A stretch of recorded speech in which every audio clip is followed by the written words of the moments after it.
I'm Meaghan Baxendale. I work for the Mississippi Early Childhood Inclusion Center at our R&R location in Gulfport, which is now called the Mississippi Lift Resource and Referral Network. So let's get started. So the MECIC, this is kind of what we do as our mission statement. We collaborate with families, early childhood professionals, and the community to support the inclusion of young children with disabilities. We do this through professional development, classroom support, resource provision, and advocacy.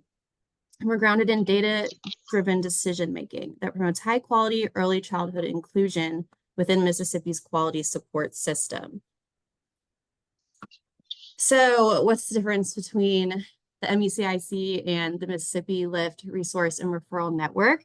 So MECIC is built up of our team of technical assistants, and they go into classrooms, they work with teachers and help them create more inclusive classrooms. They help them create centers. And if there's a child that's having some developmental issues or there's concerns, they'll work with the teacher and figure out a plan of what to do. On the R&R side, so as you see the difference here, it says we provide supports, resources, and referrals. So families can come to us in our centers and do screenings. We provide different screenings for developmental delay, autism specific, and social emotional delay. We have a lending library with toys they can check out, and we'll get into all of that later. But providers can also come to us as well and check out toys for their classrooms and get different resources. And this is who we partner with. So we are through USM. We're housed at University of Southern Mississippi in Hattiesburg. They're off campus, and we're off campus in Long Beach. We're not on the Long Beach campus as well, but we're in Gulfport. And we help with the students. So practicum students can come and graduate assistants can come and get their hours with us. So we work with Mississippi Lift, and we provide our trainings through them. And we're funded by MDHS. We work closely with these other organizations here. So our resource and referral centers, we have 2 locations, one in Hattiesburg, one in Gulfport. We provide consumer education. We have a lending library, the screenings, and early childhood inclusion resources and referrals for providers, families, and young children with disabilities. Another thing that we do, we focus on is family engagement. And so for family engagement, these are kind of the bullet points that we live by when we're doing that, active listening. So to meet a family's needs, we have to listen to them. And when families talk to us, they just want to be heard. Sometimes they want us to fix the problem for them. Sometimes they just want to vent and have a listening ear. So we strive to show them that we are listening, being empathetic to their situation and what they're saying. And really just forming that trust with them. So building the trusting and responsive relationships as well is important. Being honest, transparent, true to our word, consistent, kind, and vulnerable. Those are just some of the words that we try to live by when we're engaging with our families. Remembering their names. So when they come in and we say, hey, I remember you from last time, and even remembering little details that they shared with you, it's really important that we build those relationships with families and build that rapport, because we want to be that source for them of support. And information sharing. So it's important that we know what's available in our communities. If a family comes to us with concerns, who are we going to refer them to? Are there clinics around us that accept Medicaid? Do they not qualify for therapy through the school district? So what's next? So we have to know what's available in the area so we can point them in the right direction. And we are working, it's brand new, on a family engagement training series. So through MECIC, our technical assistants will provide trainings to give professional development hours to early childhood providers. And we've created a family engagement series as well to help the providers engage families in with the knowledge that we have. And here's just a word from some of our families. These are all of them are from Hattiesburg, and you can feel free to read what they said just about how valuable they felt it was that we listened to them. We built relationships with them, attended IEP meetings with them, and just provided that support as they're going through whatever scenario that they needed help with, conducted screenings for them.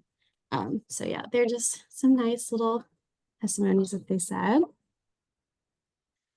So something fun that we do every other month, we hold hands-on learning events. We'll kind of alternate with the Gulf Coast and Hattiesburg. So just some fun pictures. We do story time, crafts and activities, and free play. And each event is kind of based around one developmental area. The last one that we did on the Gulf Coast was about literacy, and we made it like a back to school theme because it was in August. So we read Back to School Mouse, which is the Give a Mouse a Cookie book. We did some fun crafts related to that. As you can see in the Olympics picture, Hattiesburg did an Olympics themed event when the Olympics was going on, focusing on gross motor. So these are just fun, free events, and we take this opportunity to bring more families in and talk to them about any concerns they might have and share the resources that we offer with them. Another thing that we do on the R&R side is the coalitions. So through the preschool development grant, Birth to Five, they tasked us with creating family engagement and community coalitions. Our Gulfport Coalition is focused on military families with young children. And the Hattiesburg Family Engagement Coalition, it began last year. We've only had one meeting so far with the Gulf Coast one, but our next one is next week. So for Hattiesburg, they developed this campaign for families by families.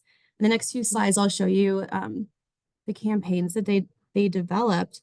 But I love this photo that they have here with all these families swimming. They were able to, through the coalition, some of the concerns that the parents shared with them were struggles finding swimming lessons because their child may have sensory issues, it may have autism or other developmental delays. And our Hattiesburg team was able to fund and create this swim lessons for them, which I thought was awesome. And then here's just a photo of one of our military families on the Gulf Coast. So here's the campaigns that the Hattiesburg Coalition created. They did this early intervention campaign. The graphics were done by Bailey with the Children's Foundation. So they did this early intervention campaign, this inclusion campaign, and the advocacy campaign. We posted these on our social media as well to get the word out. And this is just one of our military families. Like I said, we've only had one military coalition so far. But here's just what one of our families has had to say. We're currently working on a product to put out for December.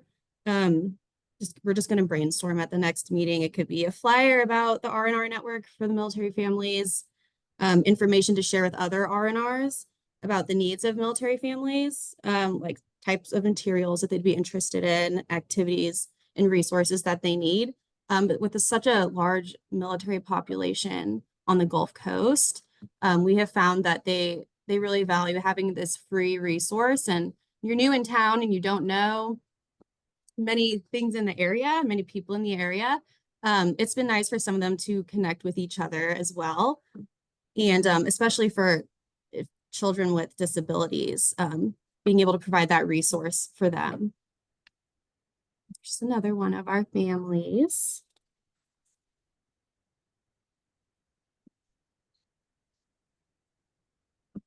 And our lending library, this is our Gulfport lending library here.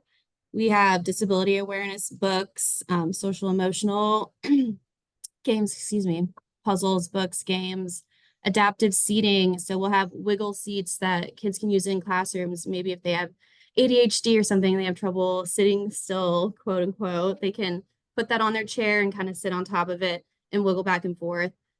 Charts, timers, weighted items for children who might have sensory issues and they might like to feel that pressure. Tactile items, listening games, light up toys, musical instruments. We have a lot of kindergarten readiness and pre-K readiness materials.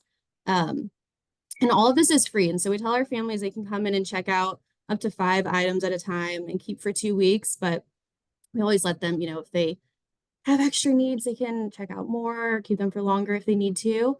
Providers can also come in and check out toys for their classrooms, or we have an occupational therapist who comes in every other week and switches out materials that she brings.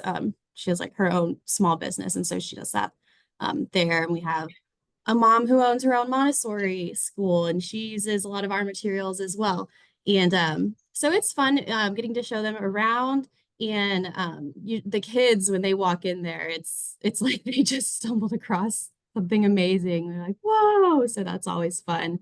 Um, yeah, we have all kinds of things available for the families and the providers. The screenings that we offer, developmental, social, emotional, and autism specific, they are very age specific. So by the month by month basis. So they're more specific to the child's needs. Every year we host an autism screening day in April for Autism Awareness Month. And throughout the year, we host developmental screening days all across the state. So our team is not just Hattiesburg and Gulfport. That's where our R&R centers are, but the rest of our team is all throughout the state. And so we'll host these screening days throughout as well. Here's one of our families who has benefited from one of our screenings. They come in probably 3 times a week on the coast, but their little boy, Junior, was diagnosed with autism after getting one of our screenings. We don't diagnose, but we provide the referral. It's kind of like an initial screener if there's any concerns noted. And yeah, now he goes to ABA therapy every day and he's speaking. He was totally nonverbal before, and he's doing great. So it's awesome to see when we form that relationship with the families and they keep coming back, see the progression and the progress that's made. Here's just some numbers on how we've been doing recently. We aim to provide 25 materials per month to our families and providers. In the past 6 months, we have greatly exceeded that. In total, we lent out 2,282 materials. For our patrons in June, we had 460 in our system.